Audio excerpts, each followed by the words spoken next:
Okay, I asked Dean to give a talk on historical observatories because it's something, there are a lot of observatories out there that I know that we don't even know about or vaguely aware of them, but they're available to visit. And so I thought this would be a nice information so that when we travel, we could maybe include some observatories in our travel plans. So that. All right, thank you. Thank you. All right. Well, good evening, everybody. Good evening, and thank you for having me here today. Thank you, Mike, for the invitation. It's really exciting to be here and tell you about some of the travels I've done around the country to be able to see some of these historic observatories. Now, first off, which one's my favorite? This one. This one.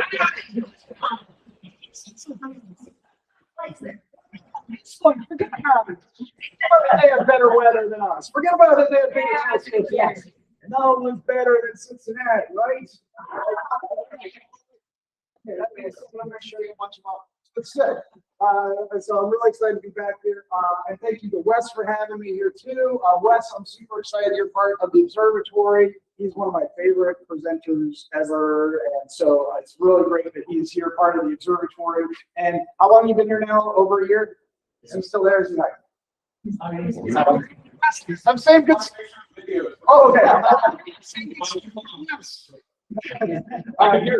Okay, good. But he's doing amazing stuff, and so I'm really excited for all the projects you're working on. So thank you, Wes, for having me with you.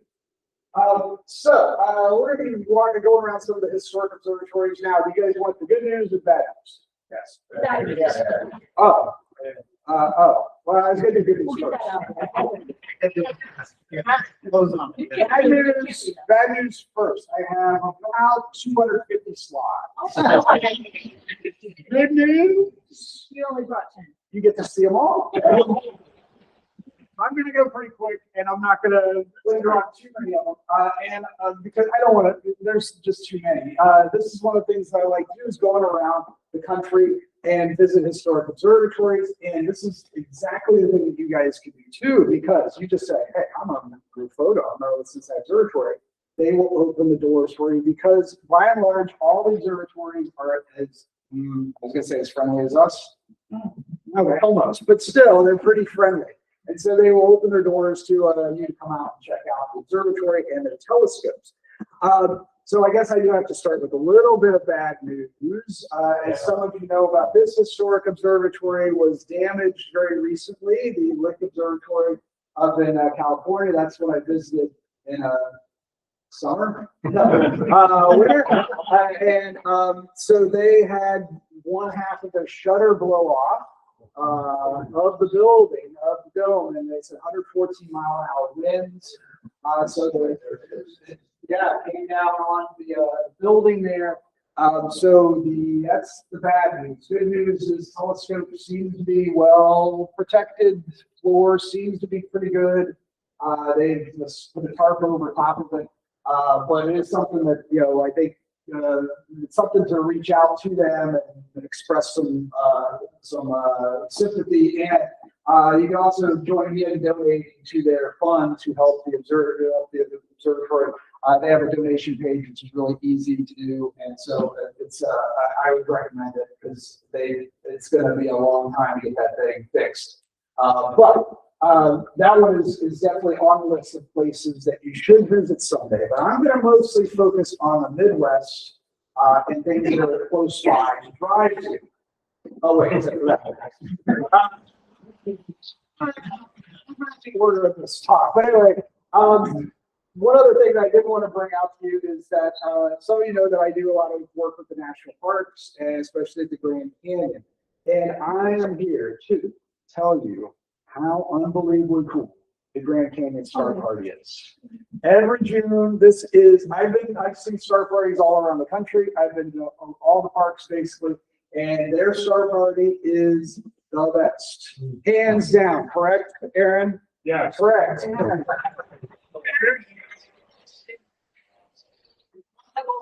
I haven't talked to him into coming 3 times now. Well, something like that. So it is an unbelievable star party. They had it for 8 nights in a row. And last year, let's see, here's the video. of half of the telescope field. It'll take a while. So they had, I forget if I counted 78 telescopes that they had there on any given night, and they did this 8 nights in a row. And is it the darkest place? Really pretty close. It's pretty dark. They do it in the parking lot, and they have between 1,000 to 1,500 people a night. The energy is awesome. The hardware is awesome. The people that are there are awesome. So I highly encourage you all to go out to the Grand Canyon Star Party. If you make one trip, you don't even need to bring a telescope because they got lots of them. But it's just fun to see the atmosphere and experience it. So I highly recommend that. So, all right, who knows what slide's next now? I don't know. Oh yeah, that. Anybody recognize that? So in my travels, I was at the Grand Canyon doing some programs with them, and they asked me to do a career day talk at their high school. They have a high school that's right inside the park. So you can do a live in the park, and they have a high school there, and they asked me to do a career day talk. Never mind that I'm unemployed. I was like, what am I supposed to talk about? Like how I sleep late every day? What is going on? I said, oh, you're fine. And so I was giving this talk to teenagers about how to be unemployed. And in mid-sentence, I look over, and there's this telescope that's in the classroom, just sitting there, right there. And it dawns onto me whose telescope that is, that lived at the Grand Canyon for a short period in stints and did telescope making workshops. This is John Dobson's telescope that he made at the Grand Canyon. And he made it to, he made it with the students, he made it in the classroom, and he said, this telescope has to remain at the school forever. And so I'm doing this talk, and there's John Dobson's telescope. And I'm just, wait a second, John. And then it suddenly occurred to me that I've been traveling around the West, the parks, and I'm unemployed. It suddenly occurred to me, I'm John Dobson. And this was not a good revelation at the time. I'm telling these kids about how they can have careers in science, and then it occurs to me, oh my God, this is the road I'm heading down. And so it was a career day talk for me. And so I've since now embraced it because I'm a pretty cool guy. Well, I don't know, cool is the right word, but he was a pretty good guy, and he at least had an amazing experience and everything like that. So now I'm fully embracing it. I'm going to be John Dobson for the 21st century. Who needs jobs, right?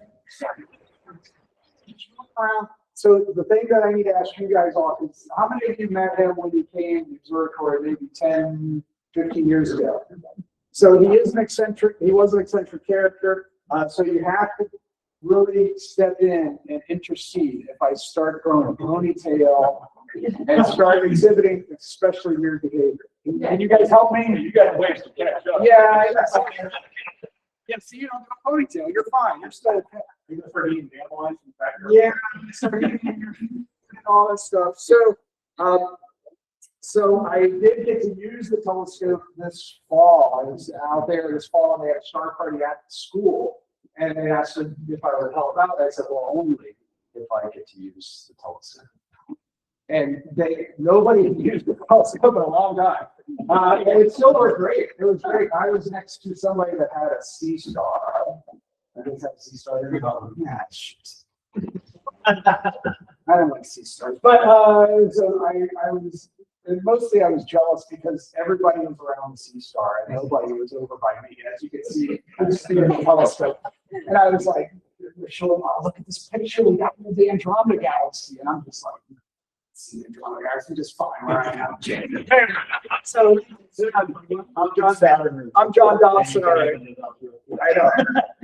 Just as a side, I showed people 10 different objects while they only looked at a picture of Andromeda Galaxy. So anyway, I'm saying, yeah, I'm John Dobson.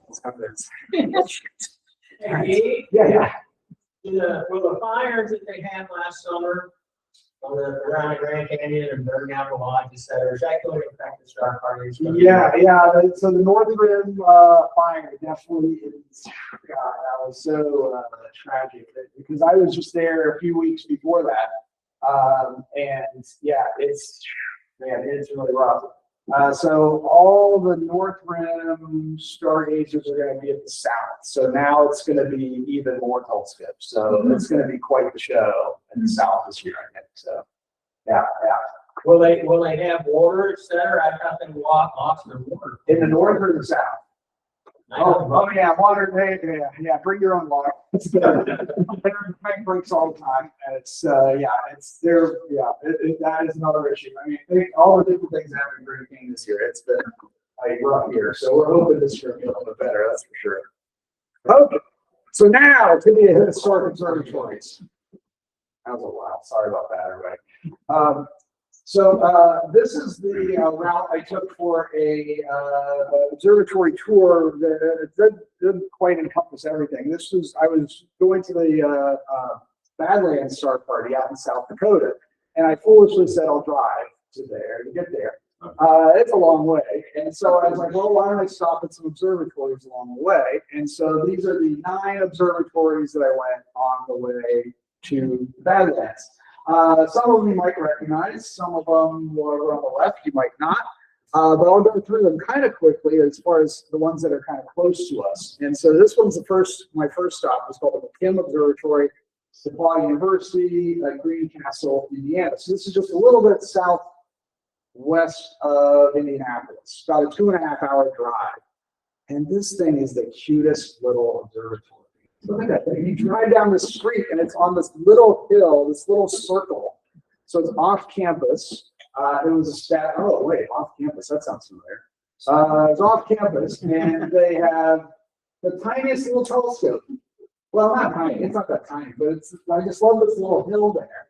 So it goes back to 1884. So pretty old telescope. So here's the little video up into the Clark refractor. So here we go. We're going to go up the steps. And one of the big things about this is there is no bathroom. So just to warn you ahead of time. And then up to the dome room, and there it is. It's gorgeous telescope. And in great working order. So they have public nights once a month.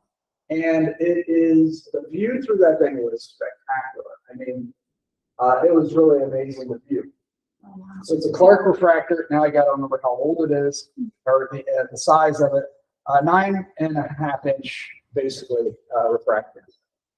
So really cool little observatory. And they're just kind of getting started. It's run by the university, but they have some student docents, and they're starting to try to figure out how to do some history and some more programs. And so definitely, I'd say put that on your list of cool places to go. So here's the contact stuff.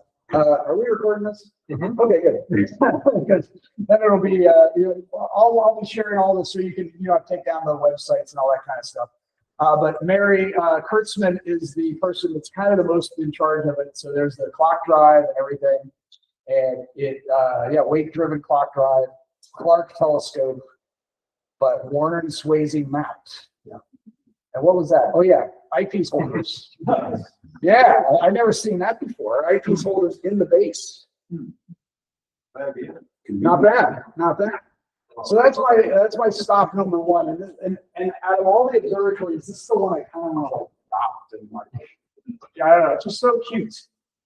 But they don't have a bathroom. That's a little bit of a problem. So they can only do so much. Yeah. A transit observatory on your outside picture? Did they have yes, they did have a transit room also. Yes, so there was a transit room. Yeah, over on the side. So it's basically, actually there's 3 rooms. There's like a little classroom, there's a transit room, and then there's that.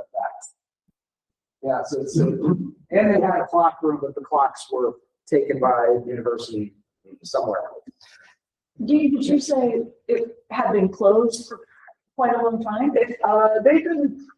It's not that widely advertised. So yeah, just about once a month they have that. Every one, I think it's the first Fridays of every month they have an event. But there's they're establishing the history of it, Yes. so they don't quite, there's a gap. It's Yes, like- so the professors that are kind of in charge of it, one or both just retired. And I said, uh-oh, does that mean nobody's gonna work the observatory? He said, no, now we have more time to work the observatory. So they're really, into it. So that's, so hopefully they'll be doing more, as time goes on. Okay, so next up. University of Illinois Observatories. This is on the campus, Champaign-Urbana. It's also right on campus, except for it's next to the experimental agricultural plots. Have you been there? Oh, right. Yeah, experimental crops. I don't know if the corn comes alive at night. I don't know. It's very experimental. At least it isn't the Poland China hog farm. Yeah. Next to that. So they have a 12-inch sheer refractor made in 1897, so pretty good size. One of them a lot bigger, and I always like all the colors on the different tubes, which is really kind of fun. Really cool. So you can see there's a little electronics that are added, so they are kind of cheating a little bit. But it does have that that little skinny scope. Right? Where's the pointer? And I forget what that's called, but I know we kind of have one up subsequently. This little scope there with a little mirror there, so you can read the all right. That sorry, okay. Wait. Yeah, no, that's right. I haven't been posted in a while, so yeah, that's kind of cool. Now the plus on this one, so it's another Warner and Swayze mount. This seems to be pretty popular, and they just wag it. It's like the captain's wheel to turn it. Yes, Yeah, that's very interesting. and there's their viewing platform, and why they had us looking at Venus, I don't know, but we're on the top of the platform there. It's pretty scary. Now, the good news about this one, the most unique thing about this is that it's pretty much all student run. So the faculty don't really do much.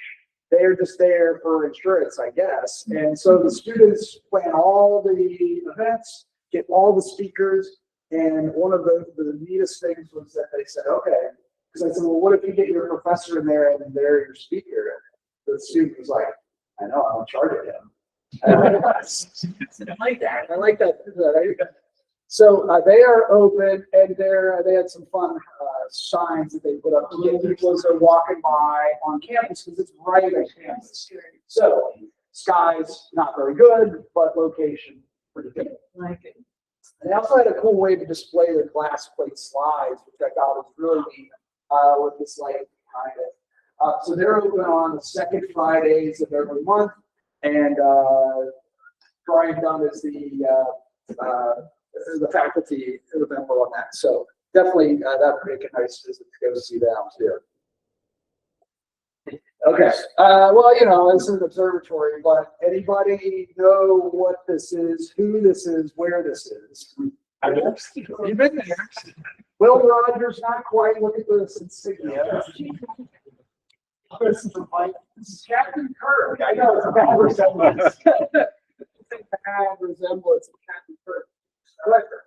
Yeah, so this was the place in Iowa, the supposed future birthplace of Captain Kirk. Oh, Riverside Island, that's right. So anyway, I just want to, I forgot about this too. From my trip to Riverside, Iowa, somebody gave me a whole box of Star Trek collector cards. And I should have put this out first to butter you guys up.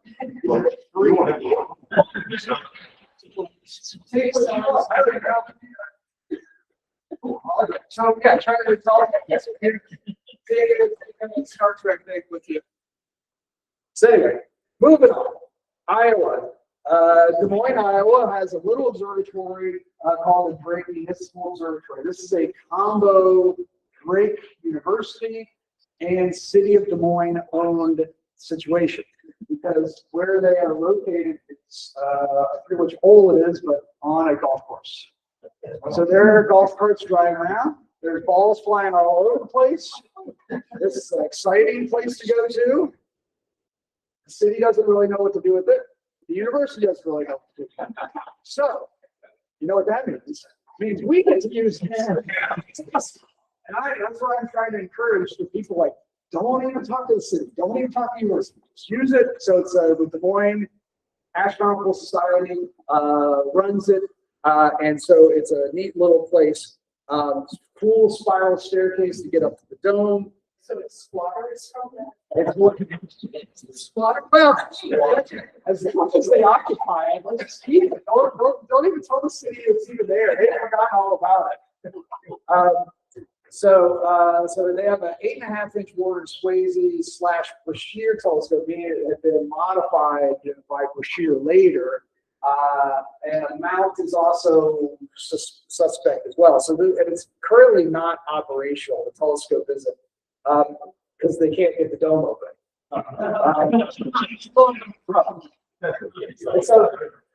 So there's the drawback in my plan of not telling the university, because the university has to pay for it to open the dome. And so they are going to have to get involved and open up the dome. But it's a neat little telescope, and they have a interesting logo. That's the logo. Does that look familiar to any old time observatory? Wait a second, Dave. What are you wearing? Yes. No, that's the older one. That's even older than the one Dave's got on. Yeah. I don't know where they stole that from. I think it's for us. Because I was wearing that t-shirt around. Somebody's like, "What are you wearing the Cincinnati Observatory logo for?" Anyway. They do a little reverse. Yeah, I think so. I think that's the way to do it. So they have a platform on the top of their roof where they do viewing with portable telescopes, and I wanted to demonstrate the golf ball. Oh, yeah. It's a good thing it's a refractor. Yes. Reflector. Yeah. The astronomers, I was like, does that happen a lot? They're like, a lot.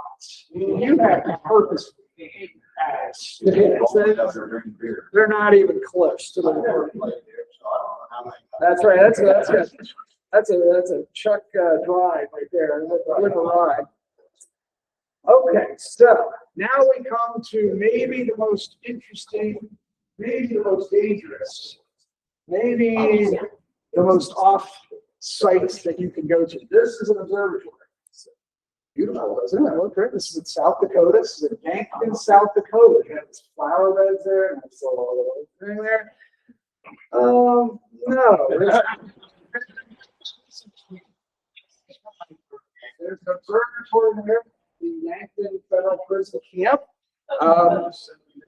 And so I got on this one because I don't know where I saw it. I think I saw it on the Friends of Historic Observatories Facebook group. And I asked the guy there, John Adler, like, what's the deal with this? And he's like, I don't know. But it's there. And I did a Google map where you go to that street and you can see the picture. I'm like, what's there? And that fence isn't very tall. But There's no razor wire. I mean, yeah, I mean, what do you do? No, I didn't do that way. I went through the process. That is one of the things, that is one of the other things that makes me not John Dobson, is that I can actually do bureaucracy. And so I do bureaucracy well. And so I wrote to the prison. I filled out all their paperwork. I had an interview. I had a background check. And then they were like, what do you want to do? I was like, I just want to see the telescope. And they're like, what? Why? Don't you want to know what's in there? They're like, no, we never used it. So they're like, do you want to interview any prisoners? I was like, no, I can't. So they're like, all right, we're gonna have to think about this. So, and they were actually very accommodating once they figured out that I was really not doing anything. And they assigned me 2 tour guides. Both of them quite large individuals. One was a guard, and one was their historian / guard. And so they were. I was like, so where are we going? Interested in what you would do. They were. That was the good thing, is that they got me the right people. So they had the fascination with the telescope and with the observatory. But really, you could drive around, so it's minimal security, so it's not like this isn't like hardened criminals or anything like that. So I drove around just the outskirts of the whole facility. It's basically in a residential area. There were people playing basketball and tennis, except they were in jumpsuits. And I was like, it's all right. It's on the former site of a former college. So picture like Miami University turned into a prison. And they live in dorms. The prisoners live in dorms. Is the observatory outside the wire? Well, there's no wire. No wire. That was the fence. I parked on a residential street in front of somebody's house. That was across that. Yeah, I was on the street. I parked right there. So this is a public street, public sidewalk, and that's the prison. So I walked to the gate, which there really wasn't a gate, and immediately got surrounded by some people on golf carts, and they said, "What are you doing?" I'm like, "I'm here to see the observatory." They're like, "What?" It's like, I talked to so and so. I'd go into the guard shack. I had to sign more paperwork. I had to, no, not fingerprints, but I had to give my IDs, all that kind of stuff. And then the two guards took me over there to the observatory, and they said, "Can't have your phone, can't take pictures, can't record anything." All right, fine. So, but they had a camera, and they said, "You can take pictures with our camera." I was like, "Yeah," and then where do I get them? They're like, "We might send them to you." It's like, wow, I took a lot of notes on this one. So it's called the Clark Observatory, C-L-A-R-K-E, David Clark. 1895 is the vintage of this. So again, pretty old, turn of the century, and they did send me the pictures. It took 4 weeks, but they did send me the pictures. I sent them a thank you, and no, they didn't send anything else. So that was it. So the Lawrence Mount also tube, undetermined, vintage, undetermined. It worked, at least as far as I could tell. The finder scope worked. Everything could see through it and everything like that. And so I did ask him, I was like, "So how the room was spotless. It was like the woodwork on it was really cool. The dome was really cool. There's a lot of cobwebs, but still, and so the last time they used it was to show people Saturn maybe 5 years ago, and the time before that was the transit of Venus, 2012. Right. So it's been used twice in 12 years. And I said, "What year?" If you guys know me, I want to use telescopes. I want to share telescopes with people. I was like, "Wait, why don't we have like a star party?" And they were like, "No." Well, they're like, "With who?" I was like, "Well, the prisoners." Not the proper term. Exactly. So I might have surprised them. No, the guests. I said, "No." I was like, "So there's nobody here that's like seen this and been like, oh, what's that?" and wanted to use it?" No. I was like, "How long have you been here?" Like 15, 17 years. No, not one prisoner has ever asked about this. Not one prisoner's ever looked at it. I'm like, "Oh, I don't know about these people. I don't know if you can trust them. I don't know." So I did offer. I was like, "I don't know. I probably shouldn't have," but I offered it. So why don't we do a star party sometime in the future? You know, I mean, plus I was leaving, so I was going to be out there anyway. But I don't think we're going to do it. And so the one guard said, "Yeah, we have a guy come here he was from Sky and Telescope Magazine, the last person came out here. He came about 10 years ago, and we didn't do anything since then." So every 10 years, the person will go and visit the observatory. So it still is there, it still works. Probably never will see light again. I don't know. Yeah. Yes. So when they didn't use it, they showed it to the other guards. So only employees got to use the telescope, not residents. Yeah. So That was built by the college, I think. it was built by the college that they took over, Yankton something college. So they built that, they just inherited it. The interesting way to move the dome, there's this fold down lever and you just push it. So that's how you move the dome around. It still worked, which is good. Of course, I tried everything out. Clock drive still works. It's crazy. So it's just ready there. So anybody want to go take it over? What do we have to do to get in there? Yeah.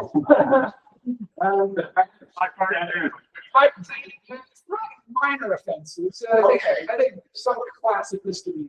Jaywalking? Yeah, not that much, but I don't know how many people are in the prison. It really is hard for me to imagine that every prisoner actually knows there's an observatory. Nevertheless, I would think there'd be at least one or two people that would say, yeah, let me see a telescope. I know. You know, they're not the hardcore forced serial killer. I know. I didn't want to plant that seed, so I don't know where that's going to go, but you never.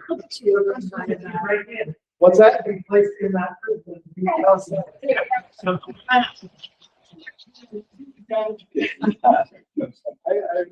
It's a good idea, but not for me. Yeah, sorry. That would be the ultimate undercover. Yeah, so yeah, maybe if they need some dark, I could go undercover and work with the story. But I did get to give, because I had no idea what I was getting into with this situation. So I did get to give my parents the line that I think I would never have said is that I will call you when I get out of prison. So, and I did make it. Thank you. And then on to another one. So this is Goodson Observatory. This is in Carlisle College in Minnesota, Northfield, Minnesota. Wait. Yeah. Great. Yeah, good. I know it says it up there. Yeah, I just say they're all getting their own blending in. This one is right on campus also. These pictures were from a visit when I was there when it was under construction. But now the construction's all over. The telescope is in great shape. The rotunda that's underneath it is great shape. Huge blocks of stone on it. And so they are open on first Fridays every month. And so they have a 16.2 inch refractor. So very, very similar to the Clark upstairs. But we're here, 1891. See the traditional Warren Swayze ship's captain wheel there at the bottom. And so, but the scope is in great shape and well used, that's for sure. It has a cool lens cover.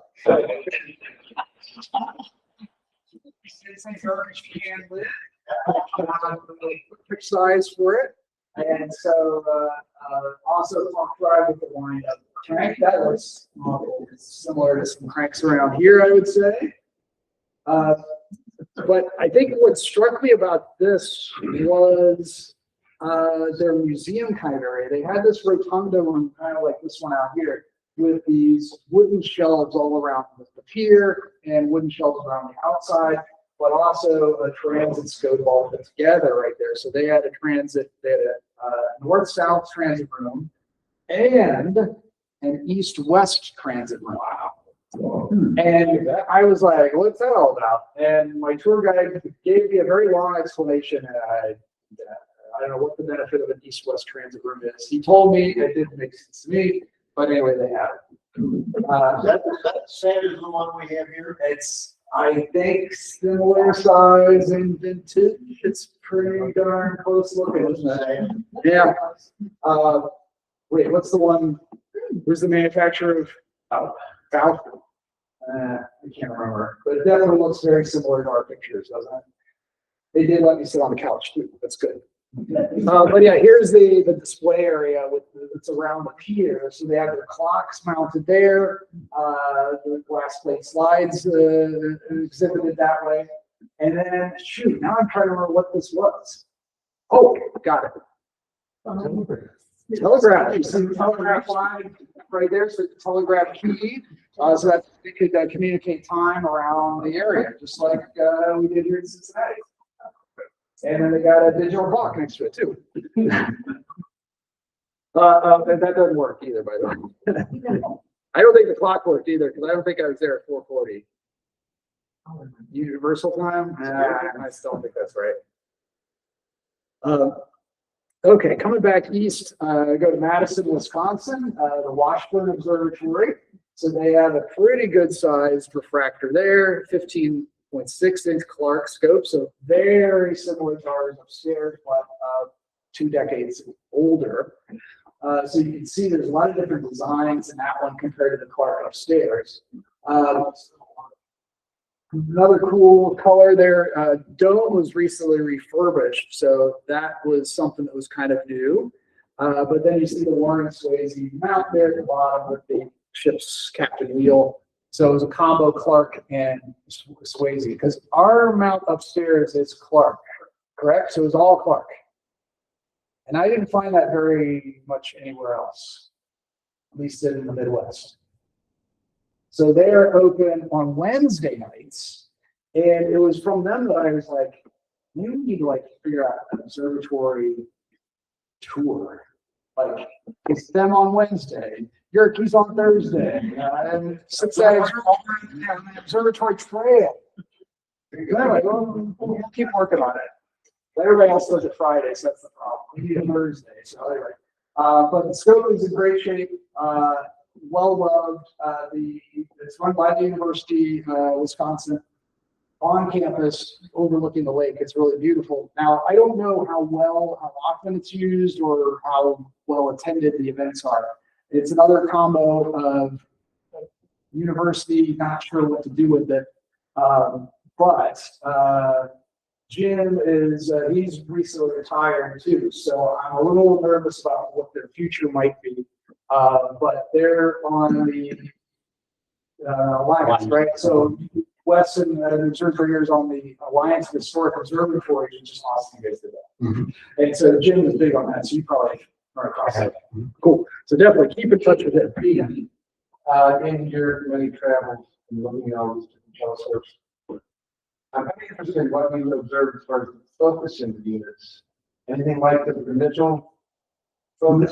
No, I've never seen the Mitchell focus. It's unique as far as I can tell. They're all kind of, this one, yeah, there was Rack opinion on that one. Almost all of them are similar to the Clark upstairs. Yeah.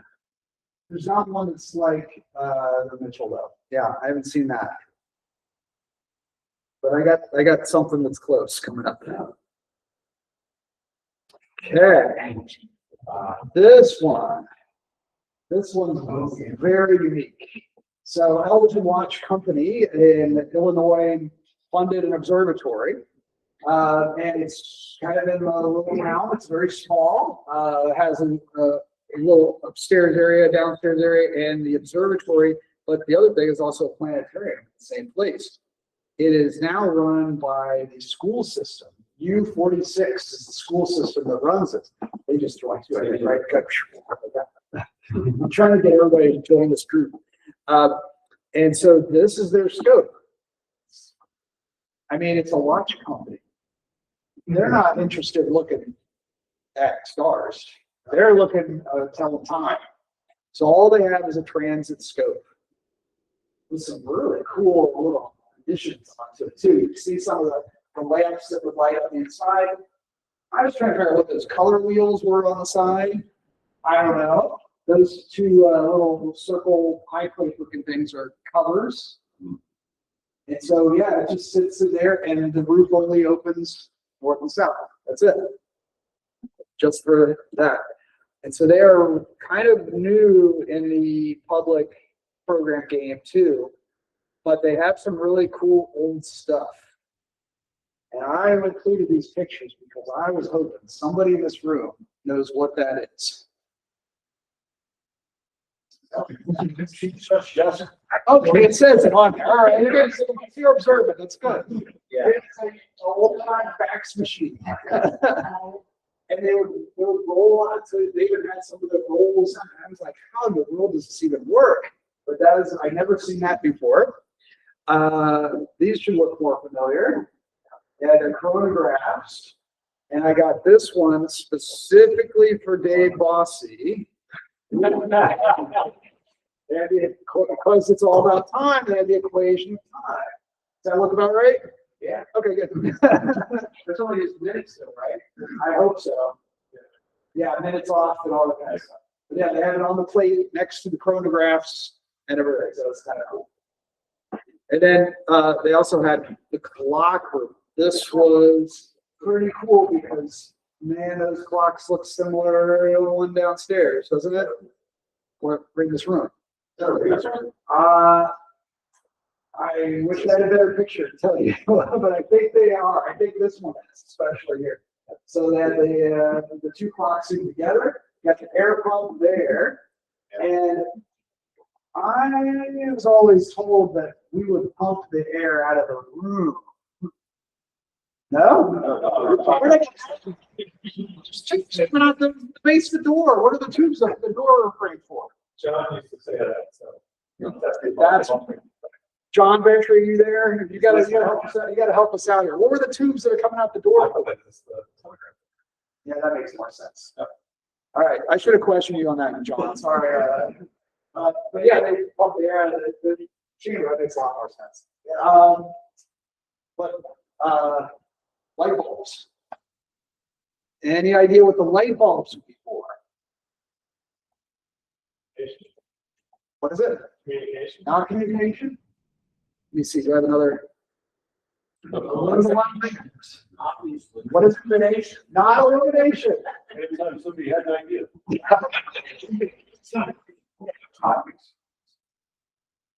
Heat. Temperature regulation. They had switches there that you want the temperature of the room and the temperature of the room to be constant or not too fluctuating on cold days, so everything was.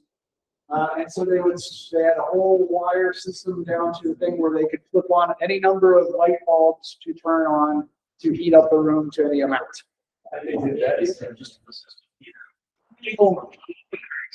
But I found that fascinating. Made sense to me at the time. How thick are those walls? Very thick. Yeah, how thick the walls? Yeah, incredibly thick. Yeah. So it was, yeah. But I mean, the whole house in there looked exactly like the one downstairs.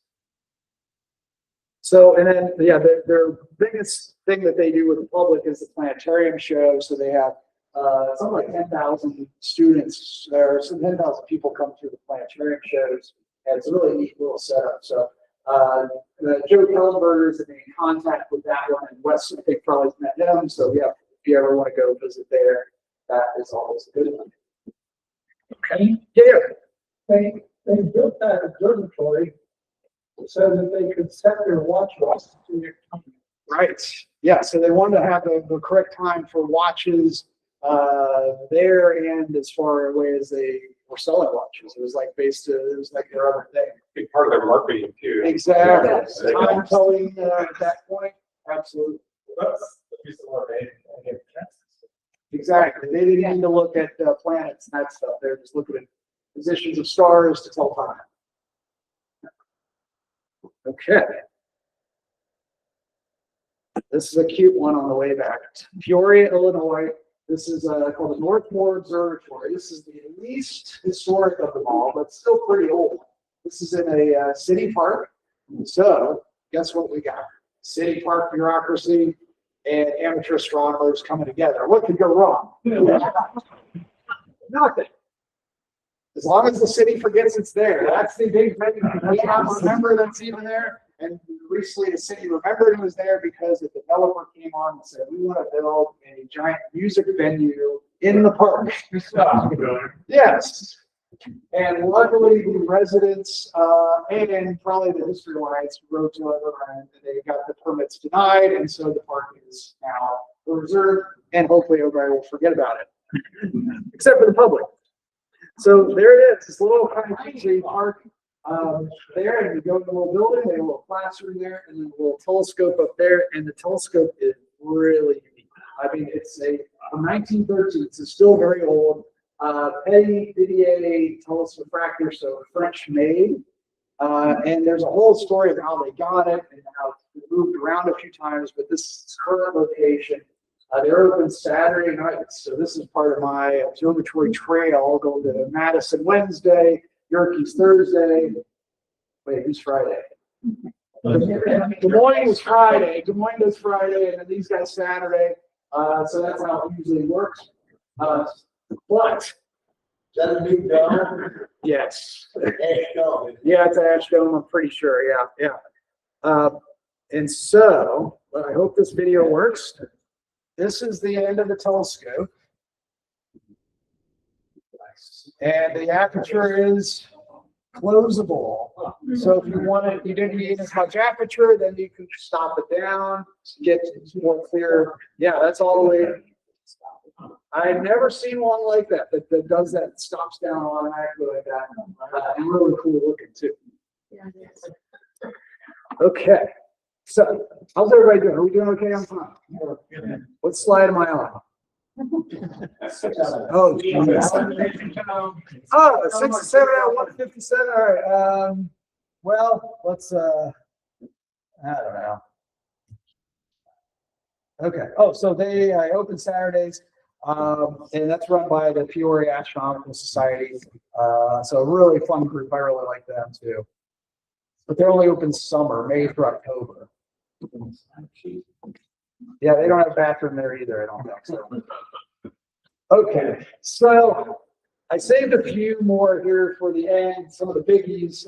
So Yerkes, I think, how many people have been to Yerkes before? It is a really incredible spot. And it was one that, you know, I think historians and astronomers have been watching because of the handover. They were owned by the University of Chicago.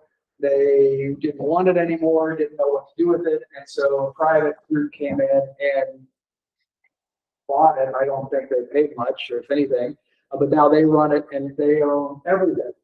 So I went to visit quite a few times. I did some articles about it for Astronomy Magazine, about the closing of the observatory, the reopening of the observatory, and the new foundation that's running it.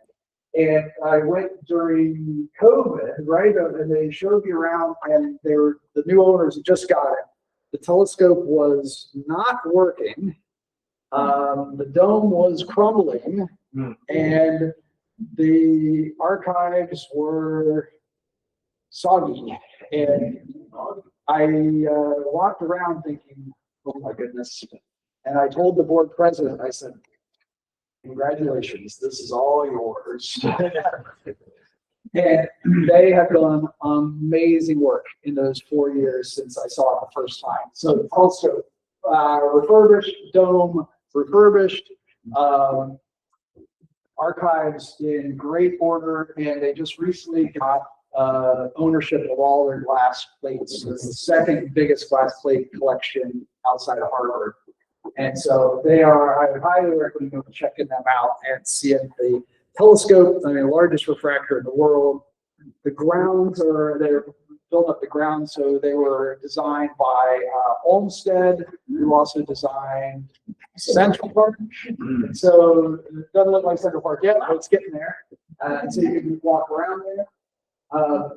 The floor did work. The floor did raise and lower. And so they are, I was telling Chuck earlier that they are doing great stuff daytime. Nighttime, they got a big problem, and that's that floor. You can only get 20 people on the floor at a time.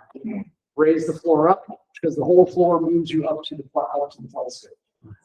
No steps. So you get 20 people on the floor, raise the floor up, take a look, and then that's your whole night.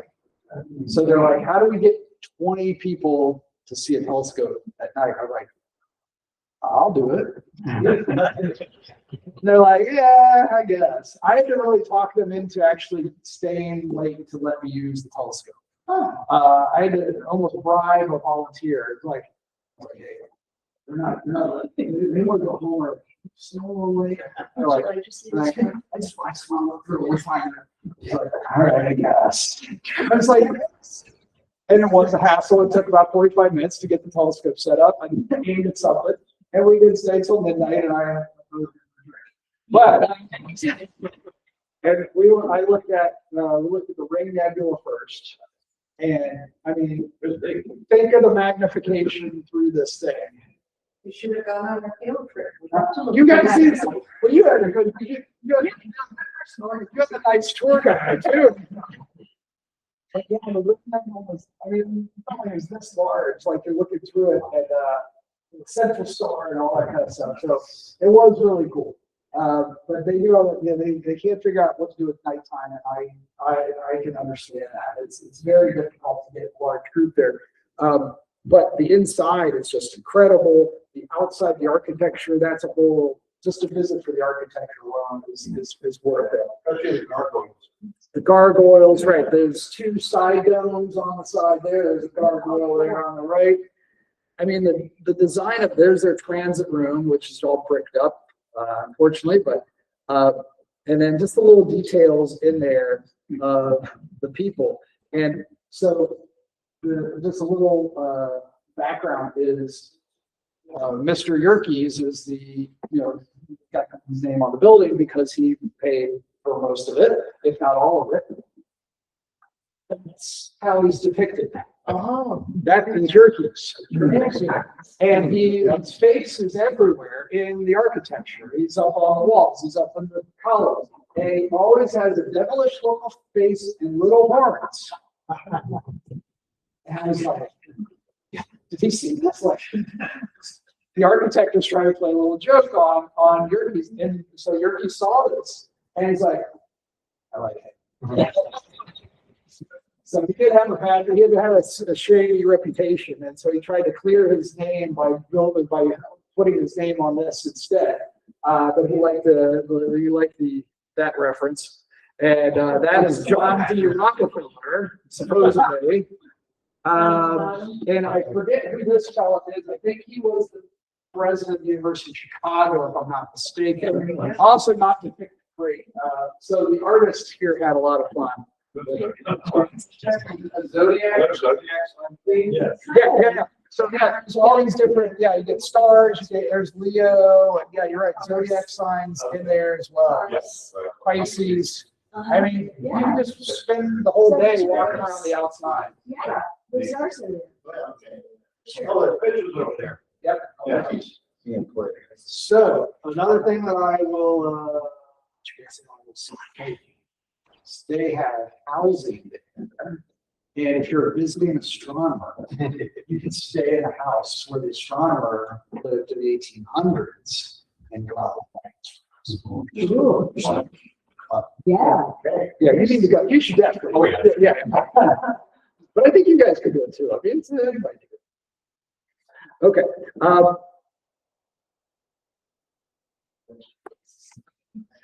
Bonding lot? Something you sold. I'm not sure if I'm supposed to tell you about this, but I feel obligated that somebody else needs to know about this. I came across this. Okay, how about this? You guys cleaned the Mitchell recently, right? Didn't it look like that? Yeah.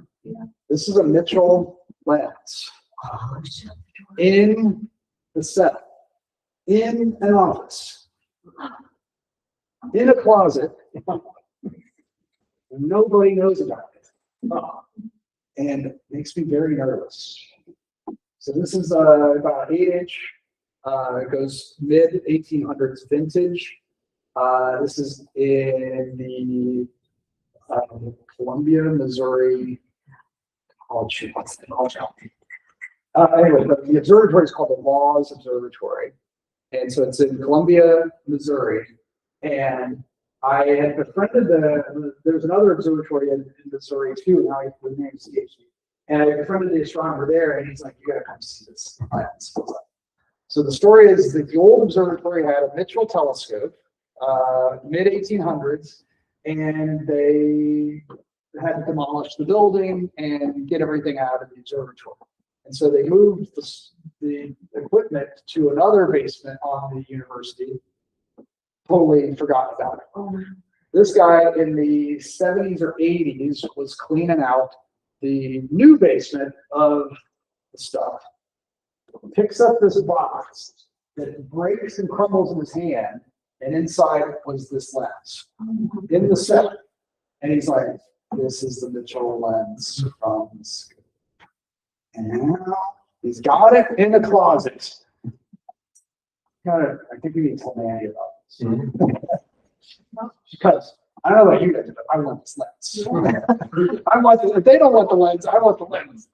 So they didn't let me pick it up. It was crazy. Who made the glass? Fraunhofer. Or Fraunhofer like. Yeah. Similar vintage to the Mitchell Scope. Does not, I did not see the signature. I can remember. I don't think so either, but I noticed it had the similar spacers that we have too. So then he's like, you want to see the tube? I was like, Oh my gosh. what are you talking about? What tube? He's like, oh, okay, not exact. So the tube was wooden and that did not survive. But they have the hardware and they put it into another telescope.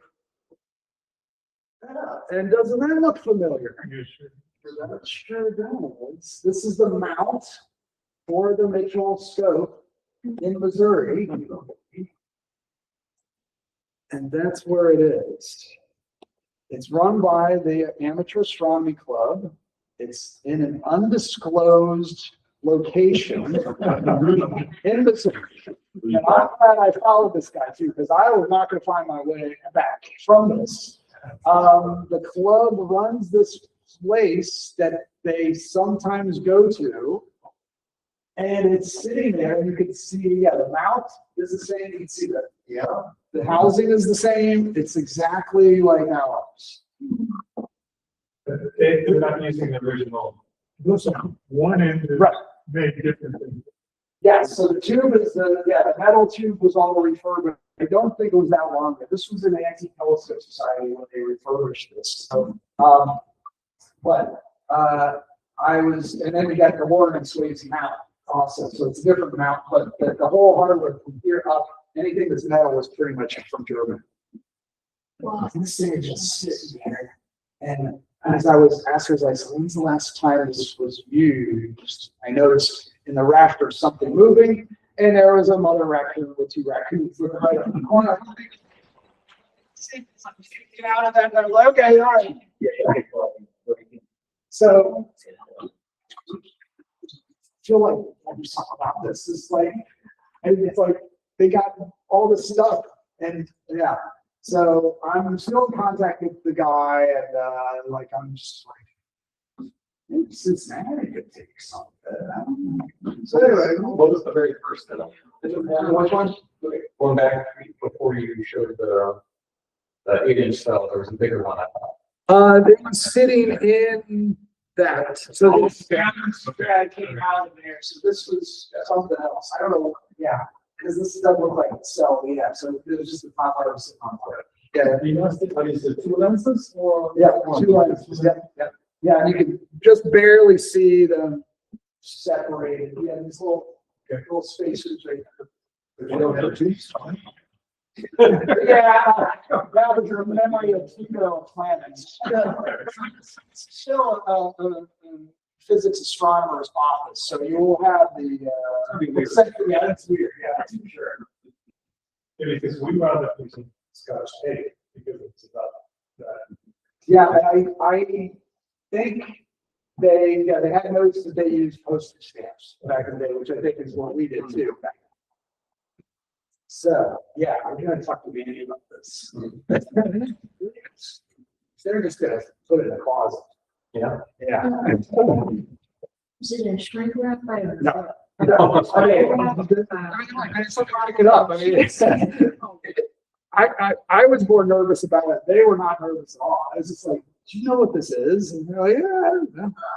I was like, do you want it? And they're like, yeah, we want it. It's like, 'cause I can put it in the car and take it back. So anyway. Yeah, about 8 inch plus, I think. Okay, so, oh yeah, I got so many more. I think so. I think I told John about that, but I don't know if I ever showed him the pictures. But anyway, we'll talk to John. Oh, no, John. Okay. John who? Briggs. John Briggs. I did tell John Briggs about this, and he's always tough because he's like, yeah, I know about that. I was like, yeah, but you know exactly where it is. Like, no, I was like, I can tell you. So yeah. So as you can tell, I've had a lot of fun traveling around the country and seeing all these different places and experiencing all these different things. But I do have to say, each telescope, each observatory has its own unique situation. But what I've come back with is that this one here is really, really unique. And what makes this place unique, we got the scopes, we got the domes, but everybody, all the other ones, there's always kind of a weird usage issue. And this one is definitely, by far, is the most accessible of all the historic observatories that I've been to. And so I just, you guys, please appreciate this. There is not places like this exactly out there. Everyone else has a little different situation.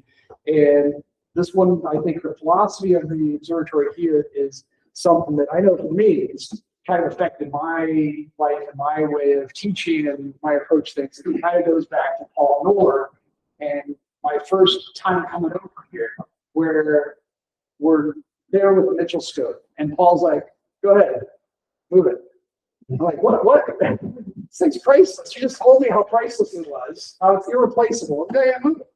And that has stuck with me ever since. And that's the thing that, like, I'm trying to impress on these folks as I'm going around. I'm trying to, like, spread the Cincinnati model of this openness and access and use it. Use the stuff. That's what it does better when you use it. And that's what that's what I always found with the Mitchell scopes. When we didn't use it for a while, it got worse. And every time we used it, it was better. So that's my thought. And so it really makes me really proud about what this place is here and what the work you guys have done on this, especially as photo members and astronomers and well-wishers to this place. But definitely go see some really cool things too. So final thing or a couple final things that I had is I have a new book out called All About Orion. It's a tactile astronomy book. I want to give a couple copies to the photo library at that school. Is there a photo library? Anyway, I'll trust these books to the current president, who thank you. So they're yours, El Presidente, until when does your term up? Actually, In 5 minutes. As soon as you cast the balance, that's it. Well, These so will be I changed. believe it up to the graciousness the president to do what he was, what he will, or the new president. Something he got me here, so he gets a prize. But yeah, if you're interested in checking those out, I got a few extras too. If people want to take a look at them, but it's a fun book, kind of where you can feel the outlines, the constellations. It is really cool. And then a couple of things that I thought some of you might be interested in. These are some of the events that are coming up. Saturday, we're doing a telescope repair and recycle day. This is at the Cincinnati Recycling and Reuse Hub. That's the place that like recycles everything. And so I've been doing a telescope repair day with them where people bring their telescopes and get them tuned up and or donated or resold, that kind of stuff. So if anybody's interested in coming to observe, anybody who wants to help us work on 60mm refractors, we got lots of those. Some Tascos. Anybody really going to Tasco? Yeah, Dave, this is a perfect project for you. I guarantee you won't take any telescopes home. They're mostly not very good. And there's some stuff that we have. You guys have a kind of a rehome. If there's any stuff you guys need or short of, we might have some extra, or you got too much. Your stuff off there. We'll gladly take it too. If we can either recycle it, reuse it, melt it down, whatever. And then for folks with history events, I'm working with Greg Hand, who I think a lot of people know, Molly Wellman, and we're doing a stand-up history at the Museum Center on the 22nd. This one's a lot of fun, where Greg and Molly spin tales of Cincinnati history, and they let me talk about astronomy history and try to get them on it. So that's a lot of fun at this company. So. All right. Well, thank you guys for going on the tour with me. That wasn't 200 slides, was it?